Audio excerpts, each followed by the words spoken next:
কি কিউট না বাছুরটা, ও দুধ খাচ্ছে। আমি আমার বোনের সাথে 5 মিনিট আগে এখানে এসেছিলাম। বোন আমাকে বলছিল এখানে বসার জন্য। সামনে যে বাড়িটা দেখতে পাচ্ছ এটা আমাদেরই বাড়ি, আর আমি এখানে 5 মিনিট ধরে বসে আছি। কারণটা হলো আমার বোন এসে গোবর কুড়াতে, আর আমি বোনের সাথে এসেছিলাম। আর আমার বোন ওই যে আসছে দূর থেকে, জানি না কোথায় চলে গেছিল।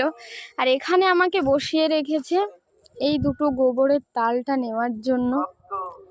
তো ও এখন আসুক, দেখা যাক কি বলছে।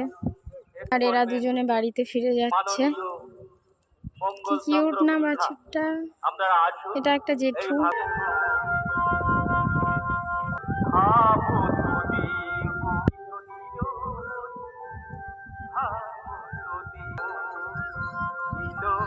এই গোবরের তালটার জন্যে তুই আমাকে কতক্ষণ ওয়েট করালি বল।